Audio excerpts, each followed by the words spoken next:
Okay. Well, hello, everybody. Good afternoon or good morning, depending on where you're located. I am Christy Zweig, and I am Zweig Group's Director of Research and E-commerce. I'm joined today by Tyler Thompson. He is our research manager.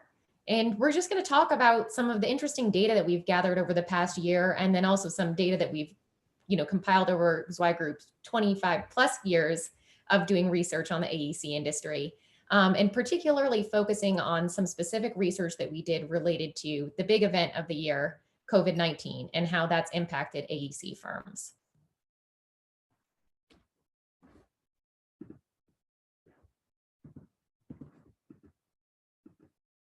Okay, so just today to refresh the agenda, we're going to talk about how COVID-19 has impacted AEC firm policies and procedures, how government stimulus funds have impacted AEC firm financials. We're going to talk a little bit about project delays, where things are back on track, and how that impacted the other financials for AEC firms, taking a look at revenue changes and kind of how that went forward into operating expenses, and then also take a look at just overall outlook for the next year and beyond. Olivia mentioned in the chat that we do have a Q&A function for this. So as we go, please, feel free to put your questions in that Q&A area or the chat. We will get to them as we go if we can. If not, we've got some time at the end to answer all kinds of questions.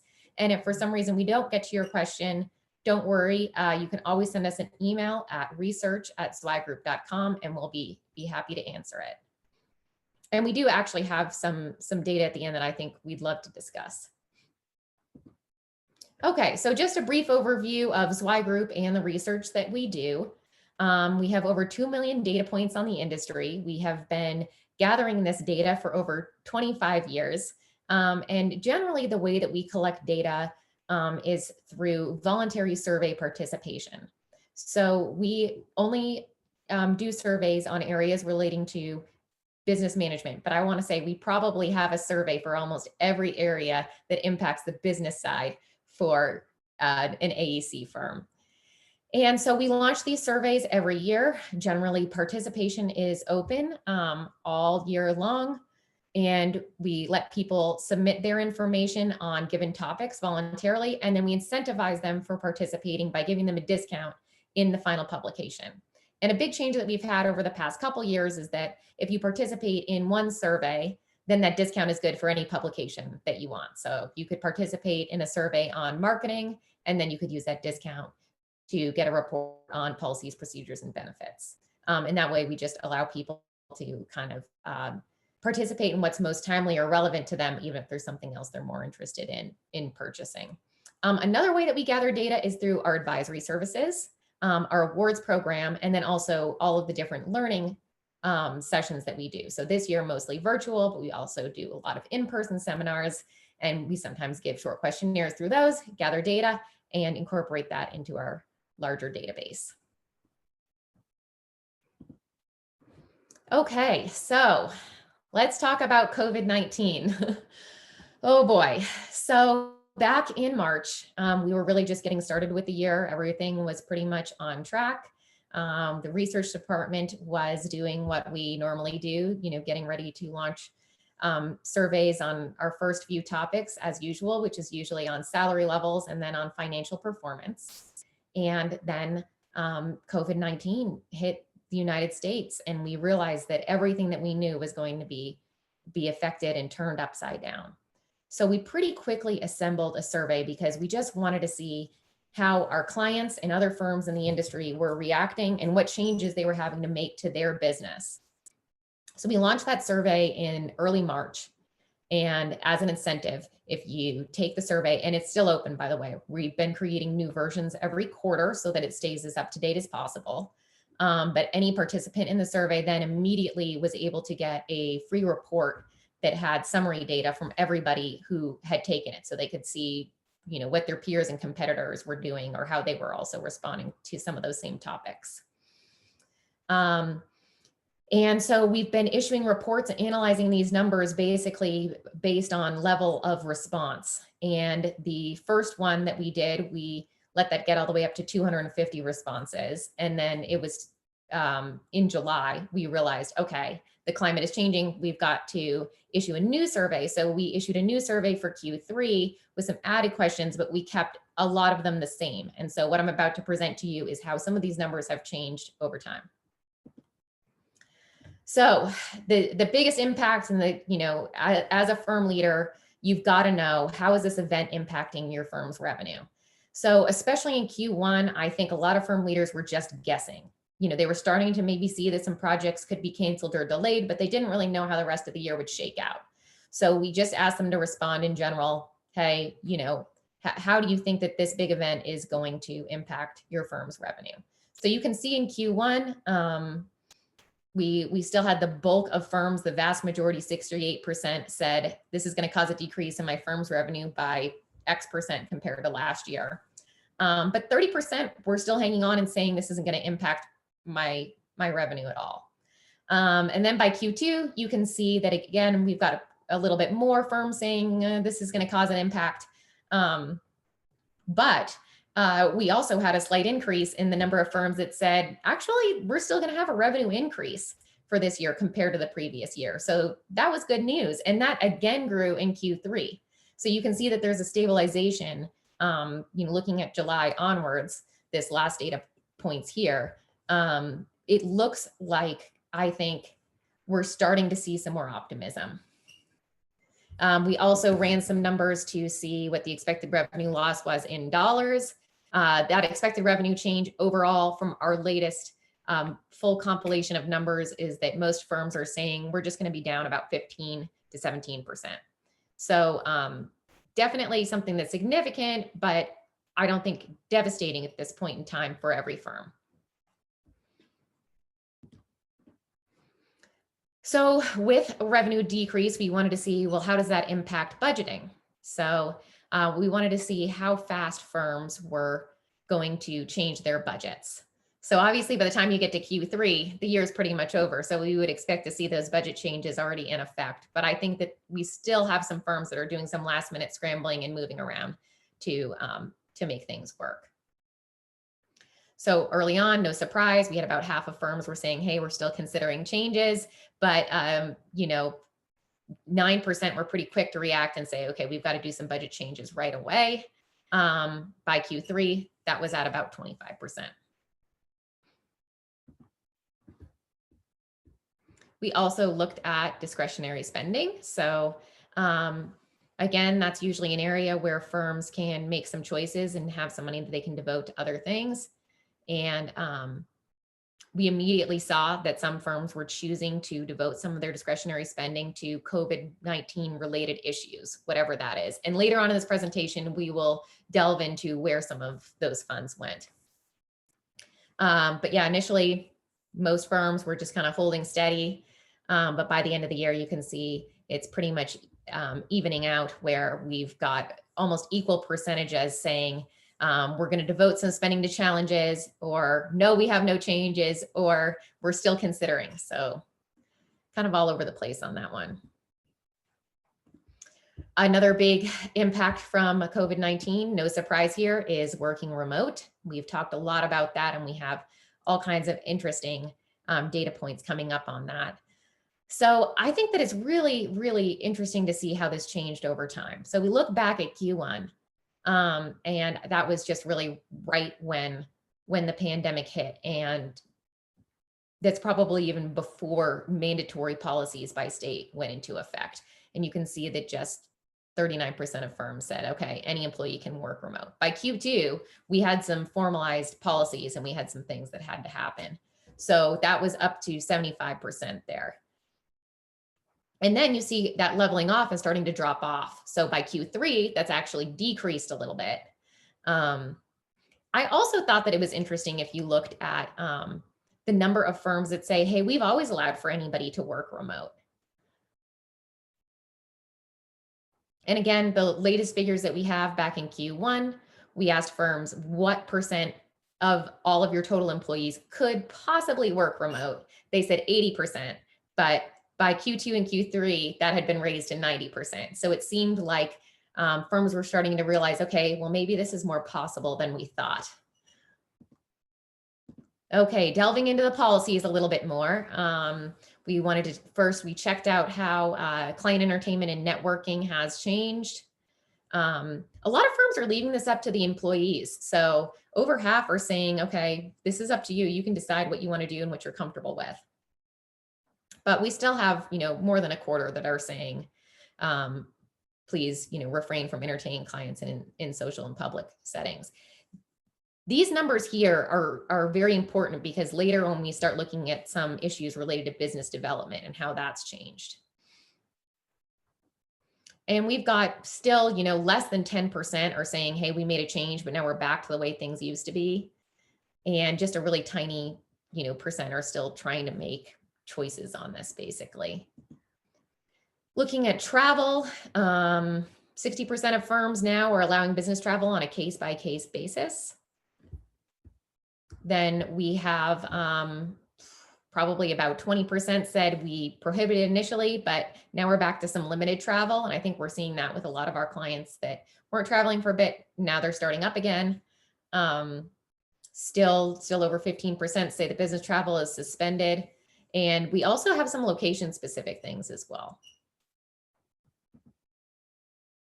We also wanted to ask about personal travel. So it's one thing to have to travel for your company, but it's another thing to travel on your own, to go on vacation or something like that. So, we still have quite a few that have stopped all their own non-essential personal travel. And then we also just wanted to see, how people's spheres were being impacted on this. So I would say still, we're seeing some that are not planning on traveling outside of the country, but most are doing some kind of limited travel here. Okay, so looking into this working remote just a little bit more specifically, I just wanted to bring this graph back up again because we went back and looked at what our oldest numbers were that we had, which was 1995. And you can see that in 1995, when we asked firms what percent of your firm's workforce can effectively work remote, that number was 22%. I was actually surprised that it was that high because if you think about the number of people that even had like a computer at home during that time, it's very small. So I think a lot of this is obviously due to the impacts of technology, not so much a cultural shift, but I think the cultural shift is something that we've even seen this past year where suddenly I think people are realizing that some of these meetings can occur virtually and that more is possible to do working from home. That brings us to our next data point, which is, what are the hindrances to working remote? And we asked everybody to just rate their own on what's the hardest thing here. And these choices were not mutually exclusive, so you could choose more than one. So right now, distractions from home is pretty much leading the charge, but it's followed pretty closely by just the regular logistical challenges. So that's like workforce that works on site, project locations, that could be surveyors, that could be anybody who has to inspect project sites and construction sites, anything that's more hands-on. But we're still seeing some issues with like equipment and things like that. But basically things like policies and even technology has been reduced to less than 10%. So really right now, those distractions at home are number one. And we also, these numbers here, we just updated 2 days ago. So as of 2 days ago, of all the firms that we've surveyed, they've got a median of 73% of their staff still working remotely, or an average of 63%. That's still pretty shocking. This was just a kind of a funny comparison. Through the mid-2000s, 25% of firms provided fax machines to work from home employees. So this just shows that impact of technology. Right now, 86% of firms provide principals with a cell phone, and even less for people who are at below that principal level. But I will say we didn't have specific data on this, but we know that many, if not most firms that have had to switch to a work from home policy are doing things to help ease that transition. That can be paying for home internet for their employees, paying for cell phone plans. There's a whole variety of different ways that they're helping to, support that work from home where it's necessary. Taking a little bit more of a look back at the firm financials, we looked at the actual budget change. So right now, average and median consistently at just about 15% decrease for budgeting. And then we also asked, well, how is this going to change for 2021? Because right now, most firms are looking at what they're going to do for this next year. And most firms are really just down between 5 and 12% projecting budget change. 61% have already altered that budget, but 21% have not. So it will be interesting to see what happens in this next year and how long this situation will last. One of the big impacts for firm financials was being eligible and receiving PPP funding. So we wanted to look at this by firm size. And we asked, did your firm secure PPP funds? And this is AEC industry wide. There is more specific data based on industry. So if you wanted to look up architecture firms or engineering firms and stuff, that information is available. But we just looked at the industry as a whole to see, who was able to secure that PPP funding. And you can see very strong percentages were able to and used this funding predominantly in that kind of mid-size range, mid to small size range. By the time you get to that 250 to 500 plus, we're seeing a little bit less. Some of that also is due to our sample size. So then we took that out and we wanted to look at how much money they actually received based on staff sizing, which generally when we then equated it with how much revenue they had projected to lose or lost already, that PPP funding was covering between 50 and 70 and 67%. So more than half. So that's good news. It's not 100%, but it's clear that this has helped. And what we still, have yet to know is that how this is going to kind of shake out for the end of year financials and how things will ultimately end up and how this will look towards the end of the year. So we've got some pretty big variation in our numbers here. That's why we wanted to show a lower quartile, a median, an average, and an upper quartile. Looking at that overall, you can see that the median and mean is just really about around 1 million in PPP funds, and that's per firm. And then definitely differences for each of the firm sizes. So we asked about project delays or things that were canceled. Looking at that first half, so that's our Q1 and Q2 survey, we overall about $1 million of PPP, $1 million of projects were canceled. Interestingly enough, that almost equates right to that PPP funding number that I showed you on the previous slide. And then obviously this varies by firm size, and that's firm size and full-time employees. And then we also wanted to see how these project delays or cancellations were showing up for the second half of the year, where certain states were kind of getting back on track and things somewhat seemed like they were returning to normal. I know here in Arkansas, they haven't yet. It's actually, some people will tell you the situation is getting worse, but it does seem like people are out and about and projects are happening and we don't have as, construction related delays and things like that. So you can see that there's a little bit of a drop off for the second half of the year, but still seeing some consistent project delays.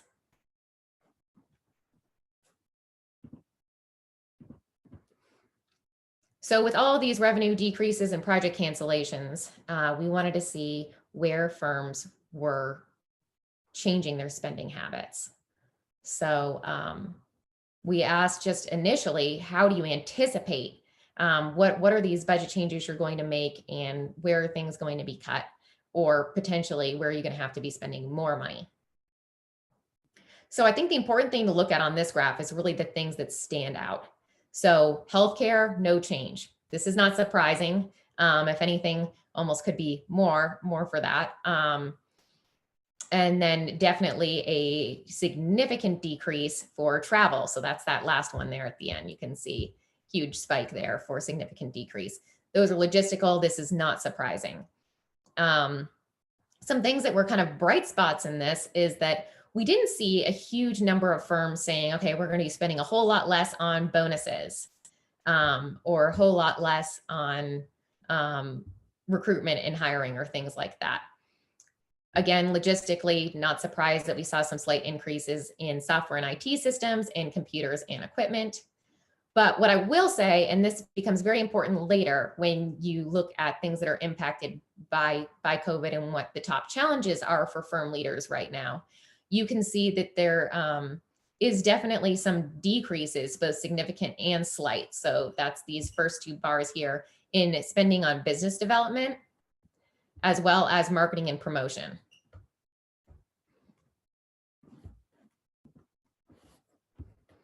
This is just a little deeper dive at that discretionary spending. And these are the latest numbers that we have. So you can see still the bulk of firms have already devoted some discretionary spending, but almost equally have had no changes.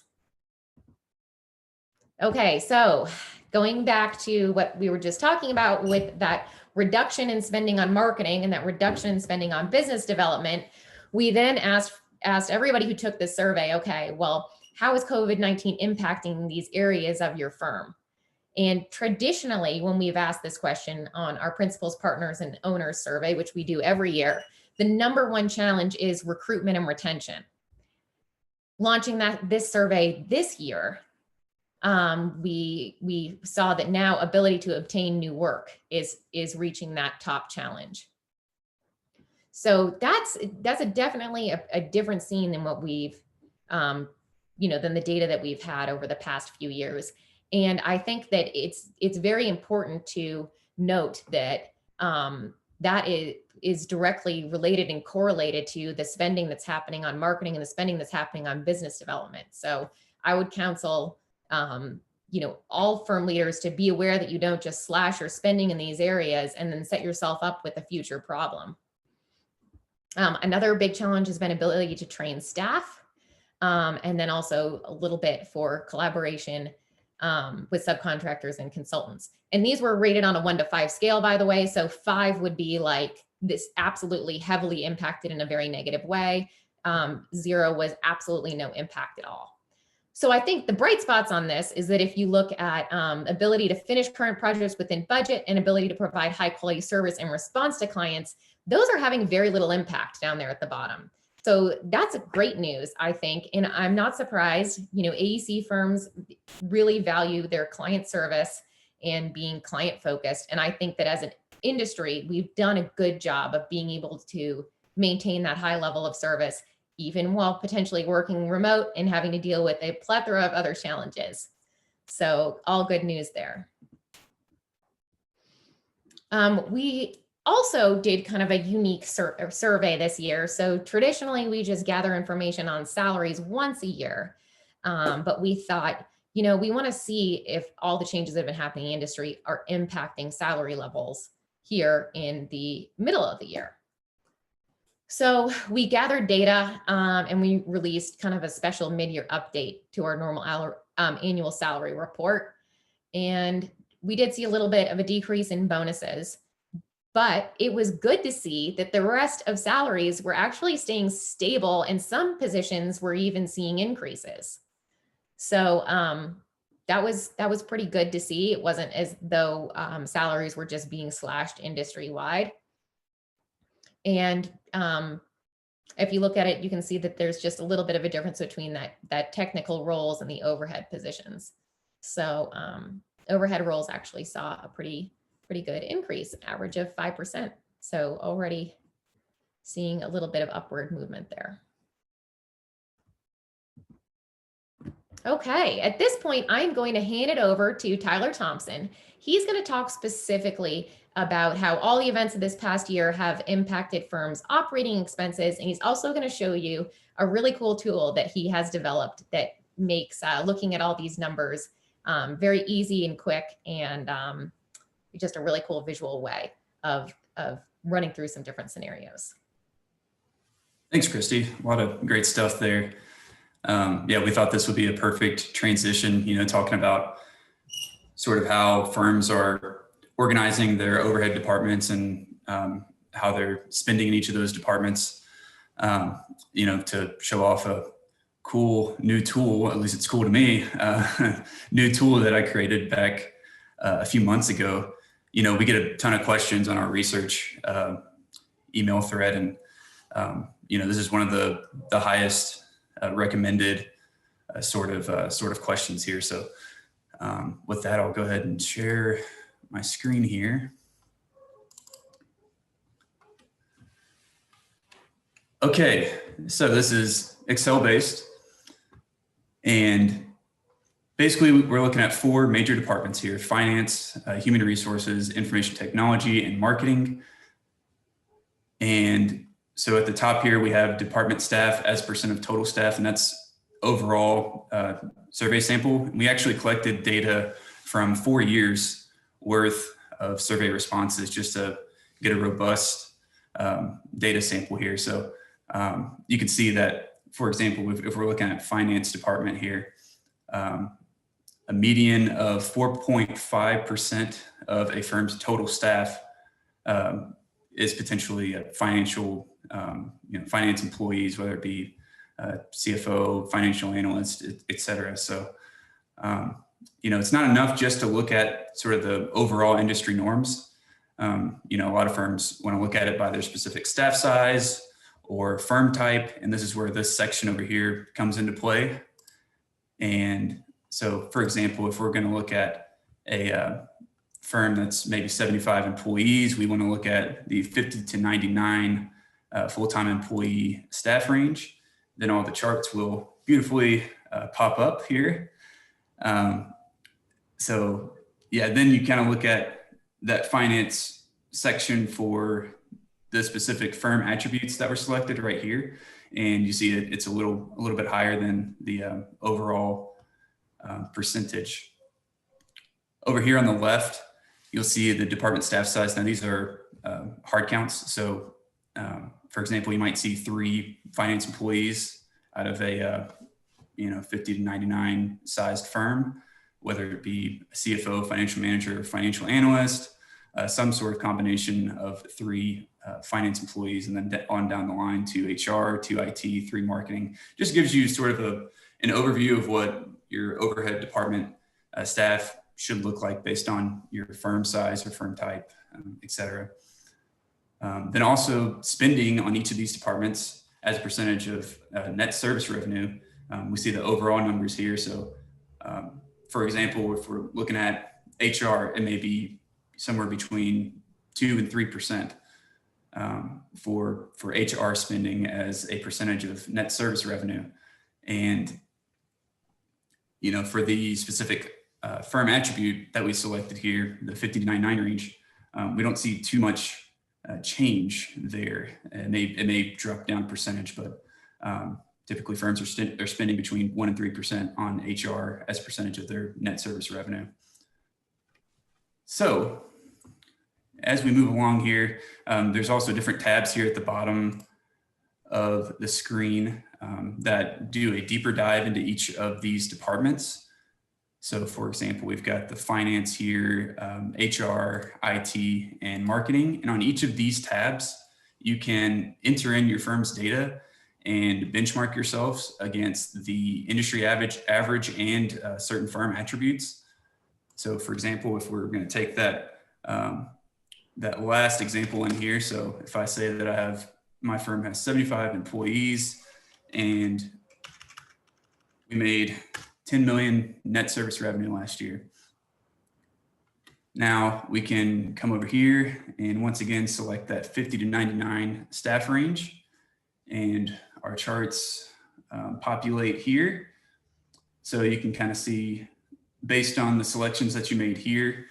Once again, that marketing spending as a percent of NSR is somewhere between 5 and 6%. And then you also get that marketing spending per full-time employee or FTE over here on the right. Over here, you can enter in specific data for your firm once again. So if your firm has, you know, a marketing director, a marketing manager, and a marketing assistant, you can see that you have 3 marketing employees out of your 75-person staff, which accounts for 4% of that staff. And if you look at the selections over on the right, it may be closer to 5.7% for a typical firm in the industry. And these are average numbers. So, you know, obviously we don't have 6/10 of a person working as a marketing employee. These are just average numbers. But anyway, you can still get the average percentage based on the selections that you made over here. And, you know, as you select more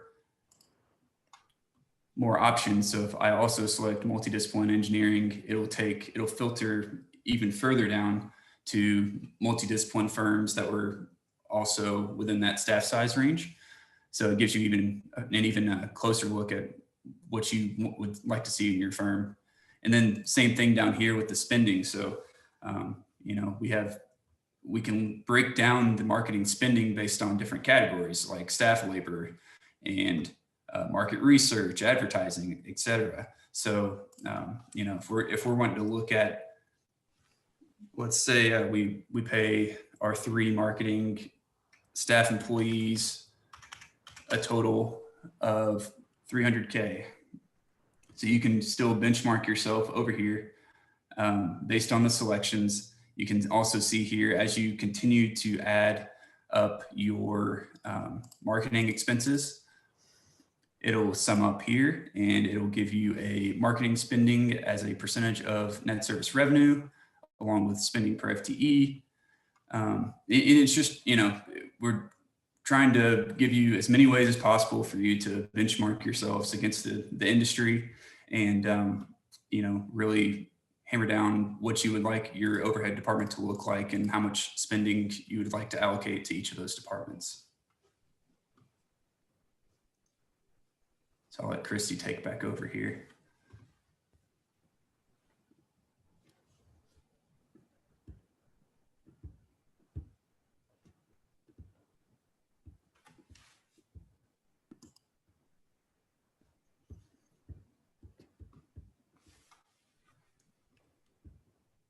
Can everybody see my screen again?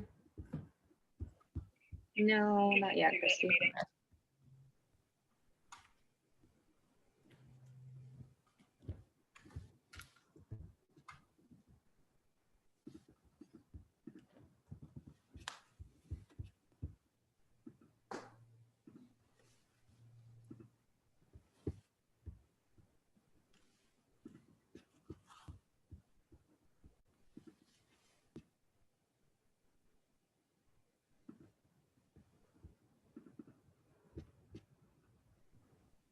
There we go. Okay, sorry guys. A little bit cumbersome there. No problem. And so, then combining this with, combining this with our, this tool sort of with our, with some of the results in our COVID survey, we sort of expect that IT spending to kind of match where marketing spending is this time next year. You know, it's for all the reasons that Christy already listed, but yeah, I'll turn it back over to you now. Okay. So just to kind of tie things up, we asked some general questions about economic outlook. And I think that these are also some things that we can discuss based on the Q&A and the chat function here as well. So we just asked one overall question. And I know that this question is very limiting and there's 1,000 different factors that go into it. But I wanted to just have one way of kind of gauging where everybody was, so the question we asked was, do you think your workplace will go back to the way it was pre-March 2020? So basically that return to normal. Are things ever going to be the way that they were again? And 25% of respondents to the survey said yes, and 75% said no. And we got a lot of comments on this question as well, as I'm sure you can guess. So, you know, the feedback that we received on this was like, all over the place, from some people that said, basically, I'll never work in an office again, to people that said, yes, I think it's going to go back to the way that it was, but it's going to be just a tiny bit different because we're going to have, a few more safety protocols in place. Or I think we've all learned the value of a Zoom meeting. Or we've had people say, like, I never want to get on a Zoom meeting ever again. I mean, there's a whole range of responses here, as you can guess. But overall, definitely majority is saying we're changed forever. We also wanted to look at turnover trends.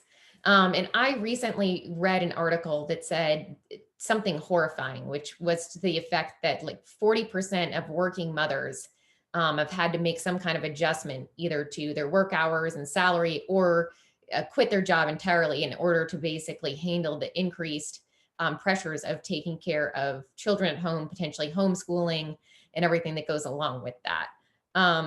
And I wanted to see, okay, are we going to be impacted in the AEC industry in the same way? And unfortunately, it appears that we are. I don't have gender numbers on this or anything like that, but this is pretty shocking here, especially for an industry that last year the #1 challenge was recruitment and retention.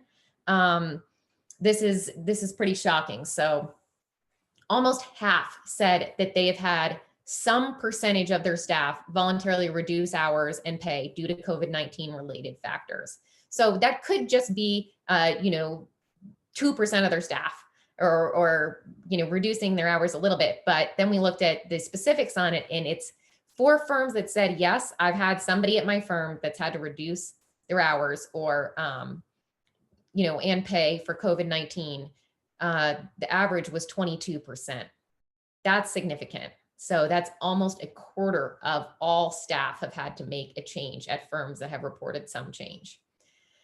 So then we also said if you had anybody voluntarily quit or resign due to COVID related factors, so that could be anything. And 17% of firms said, yes, we've had at least one person quit. And that was an average of 5% of their staff. So not huge there. That's the good thing. And they're not having like people just quitting in droves. But still significant, especially for an industry like ours. And 46% said no. And these were also not mutually exclusive here. So you could have people that both, voluntarily reduce their hours as well as quit. So that's why this does not tally to 100. Looking back at last year's numbers, so in 2019, the involuntary turnover rate was 2%. And this is specifically for Zweig Group's best firms to work for. So this is, I'm going to say, like an elite number, the best of the best firms. 2%. So involuntary turnover is people that quit, and people that don't quit, people that are fired, they still want to work there. And then voluntary turnover was just under 10%. So that's people that quit and voluntarily choose to leave the firm. Last year, that was just 10%. So that's just some comparison numbers based on that. Now what we're seeing this year with the impacts of COVID, a little bit of a scary situation, definitely something for everybody to think about. Don't lose sight of taking care of your people now, and try to find ways to keep them engaged, because I think we're going to be faced with a big challenge in a year or two as far as staffing projects, even worse than what we saw last year. In general, we want to look at the economic outlook. So how do economic conditions in your market compare to 1 year ago? And again, this is updated data as of a couple days ago. 44% we're seeing somewhat worse. About a quarter we're seeing much worse. Oof.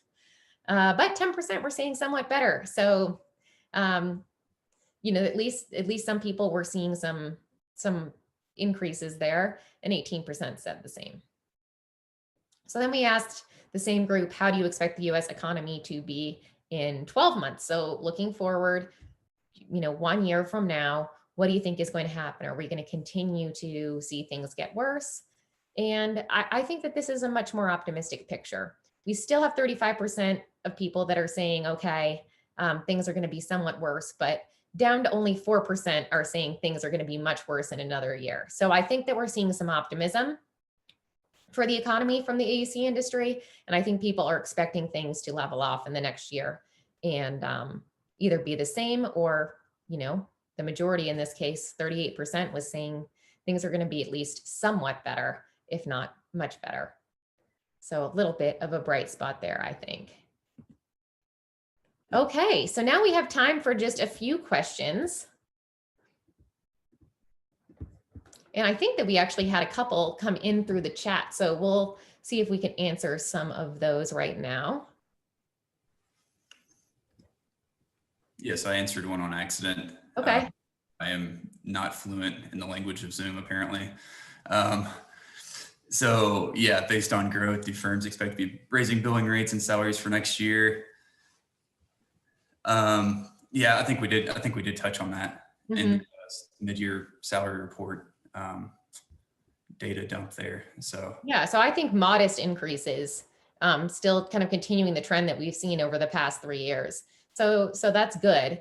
A little bit concerning given the numbers that we just talked about with turnover. So hopefully some of those pressures will ease and we won't lose too many people, and are going to be able to kind of get back to a time of hiring and also able to give some of those bonuses back and, you know, keep up with the incentive compensation as well. We have another information that said, would you say there is a correlation to how COVID has impacted the way BD is done in person, to the spending to bringing in new work?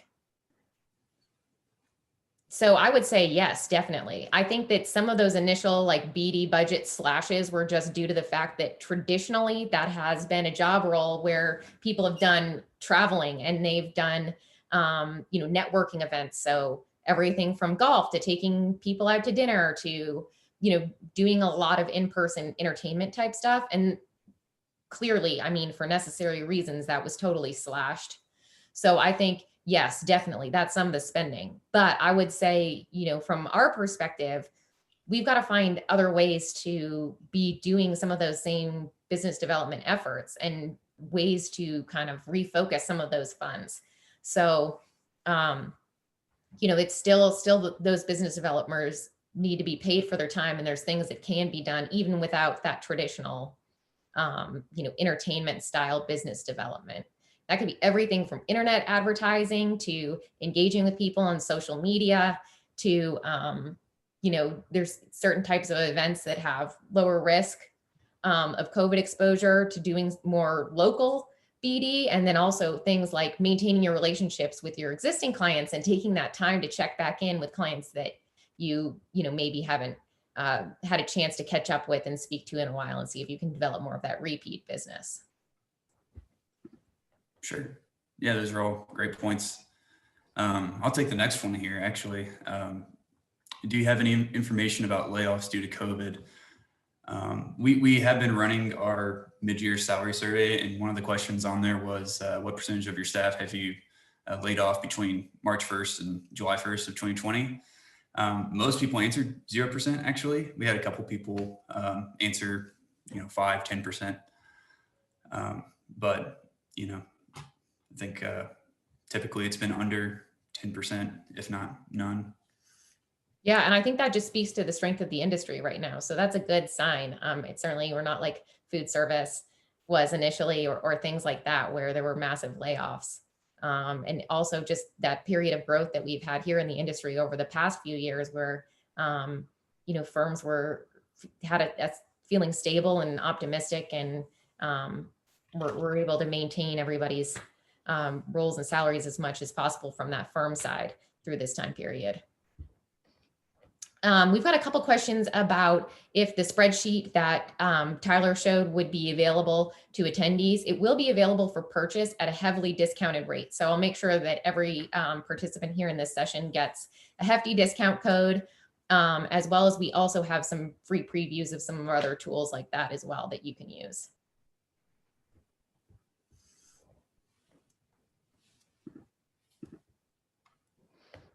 We have another question that says, wondering about benefits. Is that something that you track? How has COVID shifted the benefits that companies or industry offer? And what are those benefits? So we do have a survey on policies, procedures, and benefits in the AEC industry. And we actually ran that at a time when a lot of like the impacts of COVID had already begun. So, you know, offhand, definitely, as we talked about a little bit, a lot of firms were supporting more flexible work policies and supporting individuals working from home, and then also supporting them with like physical benefits, such as, you know, providing cell phones, providing laptop computers, giving extra incentives and payments for like home internet and, you know, cell phone bills and things like that. Just things to help support employees be able to do their job from wherever they are. So, you know, I don't think that's a huge surprise that we saw that this year. I think going forward, I think we're going to continue to see kind of an increase in flexibility, because people have been forced into these schedules that are a little bit less rigid and have to be a little bit more flexible, especially for people that were like working at home and then also had partners working at home, or also had children that were there at home, possibly learning at home. I think everybody's, you know, really moved towards a more flexible schedule this year. So I think that that's a benefit we're going to continue to see. I don't see it going back to like a full rigidity, which we traditionally had here in the industry.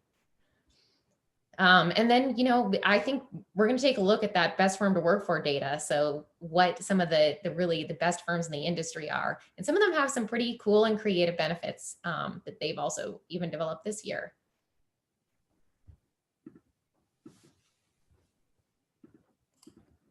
Okay, let me see if we have any more questions. Pretty good.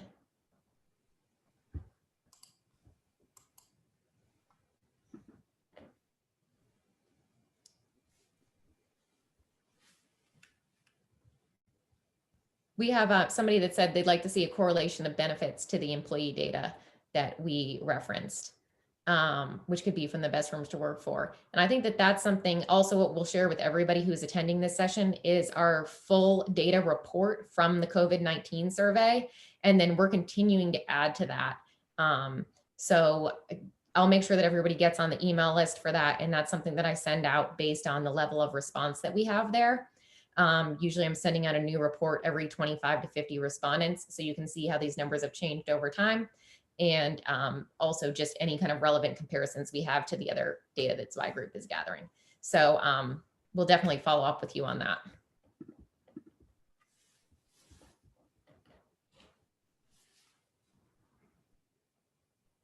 Okay, well, if we don't have any more questions, we will wrap it up. If anybody thinks of anything, please feel free to email us at research@zweiggroup.com, and we will be happy to chat. Definitely. Thanks so much for attending. Thank you, Christy. And thank you, Tyler. And thank you everyone so much for joining.